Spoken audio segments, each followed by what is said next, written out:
5 August এই 2005-এ ওই আপনার শহীদদের রক্তের উপর পা দিয়ে তারা হানিমুন পিরিয়ড করতে গেছে হলো আপনার কি বলে কক্সবাজারে এনজয় করতেছে।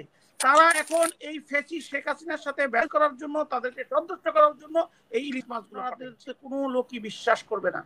আমার আজকে সৈয়দ মামুন মাহবুব সাহেব বলেছিলেন, আমারও বিশ্বাস হয়। ওই যে সাদ্দাম একজন আছে যে ছাত্রলীগের নাম ধরে মানুষের উপর অত্যাচার করতেন, আমার তো মনে হয় ও শিবির না। না, আমি এই ব্যাপারে সৈয়দ মামুন মাহবুব সাহেবের সাথে বলবো যে শুধু আসিফ নজরুল সাহেব না, এই যে এনজিও গ্রাম সরকারের প্রধান ডক্টর ইউনূস সাহেব এবং তার নিয়োগকর্তা যারা এনসিপি করেন, তাদের সাক্ষাৎকার নিতে হবে। কারণ তাদের মূল এবং প্রধান বিষয়বস্তু হচ্ছে ভারতের বিরোধিতা করা। আমি ভারতের পক্ষে বলছি না, কারণ হচ্ছে কাদেরকে ভারত আশ্রয় দিচ্ছে? ফ্যাসিস্ট শেখ হাসিনাকে। এই যে 660 জন পালিয়ে গেছে, কোথায় গেছে? ম্যাক্সিমাম ইন্ডিয়া থেকে। এই যে শেখ হাসিনাকে 14, 18, 24-এ ইলেকশন করে জনবিহীন যে বাংলাদেশের জনগণকে গুরুত্বহীন করেছিল, কে করেছিল? এই যে শেখ হাসিনা ক্ষমতা থাকা অবস্থায় যে দেশের উপর রাস্তার বুকের উপর ট্রেন লাইন করা, কোনো জনগণকে না জানানো, এই যে কাজগুলো করেছে, কে করেছে? শেখ হাসিনা করেছে, ভারতের সংস্পর্শে। ভারতের এবং কি যখন বঙ্গবন্ধু জন্মবার্ষিকী পালন করল, সরকার নিয়ে আসছে, তার বিপক্ষে কথা বললে কে করেছে? তাদেরকে জেল জুলুম কে দিয়েছে? এই ফ্যাসিস্ট শেখ হাসিনা দিয়েছে। সেই ভারতে আমার তো প্রশ্ন, এই ইলিশ মাছগুলো ভারতের যে সৌজন্যতার সাথে পাঠায় নাই, যারা ভারতে পলাতক আওয়ামী লীগ নেতা আছে তাদের ব্যালেন্স করার জন্য। আমি আবার বলি যে কারণ ব্যালেন্স করার জন্য পাঠাইছে, তা না হলে এই 5 আগস্টের পর শহীদের রক্তের উপর নির্ভর করে সেই রক্ত আহত ব্যক্তি যারা চোখ হারিয়েছে, যারা অঙ্গ বেচুরি করেছে, যাদের চিকিৎসা ঠিক মতো দেওয়া হয় না। আমি এবং সৈয়দ মামুন সাহেব পিআইএল করেছিলাম, পাবলিক লিটিগেশন মামলা করেছি তাদের চিকিৎসার জন্য। সেইখানে সেই স্বাস্থ্যমন্ত্রীর গাড়িতে উঠে তারা আন্দোলন করেছে যে আমাদের চিকিৎসার খরচ দাও। এগুলো কোনো কিছু তারা করে নাই। তারা 5 আগস্ট এই 2005-এ ওই আপনার শহীদদের রক্তের উপর পা দিয়ে তারা হানিমুন পিরিয়ড করতে গেছে হলো আপনার কি বলে কক্সবাজারে এনজয় করতেছে। তারা এখন এই ফেসি শেখ হাসিনার সাথে ব্যয় করার জন্য, তাদেরকে সন্তুষ্ট করার জন্য এই ইলিশ মাছগুলো পাঠিয়েছে। আমি আরেকটা কোশ্চেন চাই, বাংলাদেশের জন্য সবচেয়ে ইম্পর্টেন্ট, তিস্তা। আমরা এক্সপেক্ট করেছিলাম 14 মাস গেছে যে ভারতের সাথে বন্ধুত্ব থেকে শত্রুতাই থাক, যেহেতু শেখ হাসিনা গভর্নমেন্টের মাধ্যমে এই তিস্তা চীনের মাধ্যমে বাস্তবায়ন করা কখনোই সম্ভব না। আমরা এক্সপেক্ট করেছিলাম ইউনূস সাহেব সর্বপ্রথম এই তিস্তা, যেখানে হাহাকার হয়ে যায়, যেখানে ভারত পানি আমাদেরকে দেয় না, না দিলে আমাদের শ্মশানের মতন মরুভূমি হয়ে যাচ্ছে, সেই অ্যাটলিস্ট রিস্টাবলিশ করবেন। সেটা কি কোনো মুখ এখন পর্যন্ত দেখেছে? এই ডক্টর আসিফ নজরুল সাহেব বললেন 26 লক্ষ ভারত এখানে চাকরি করে। আমরা জানতে চাই 26 জনের নাম বলেন।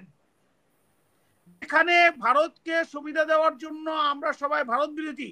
এখন কেন চট্টগ্রাম পোর্ট আপনি বিদেশের হাতে তুলে দিচ্ছেন? এখন কেন শান্তির করিডোর আপনি কাকে দিচ্ছেন?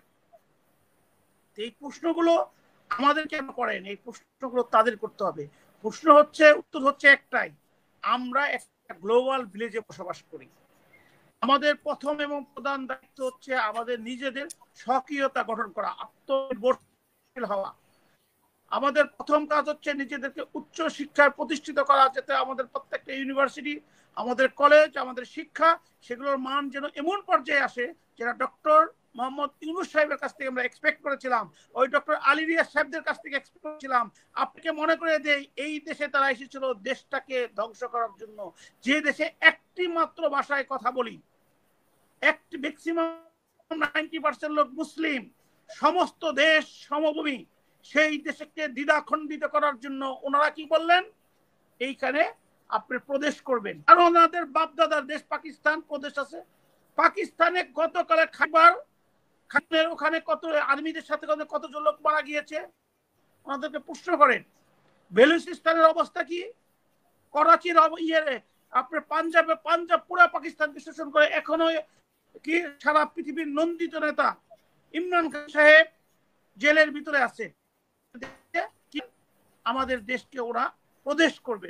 প্রদেশকে কিভাবে হয়? প্রদেশের প্রাদেশিক সরকার থাকে, সেখানে চিফ মিনিস্টার থাকে, সেখানে আলাদা ল্যাঙ্গুয়েজ থাকে, আলাদা কালচার থাকে, আলাদা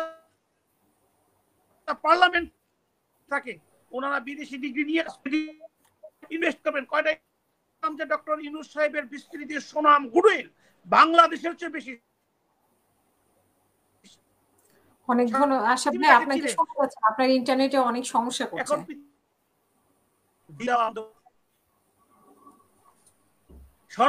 সর্বশেষ বলি আপনাকে, আমরা নেপাল আমাদেরকে এই ডক্টর ইউনূস সাহেবকে লজ্জা উনি পেয়েছেন কিনা জানি না, আমরা পেয়েছি। উনি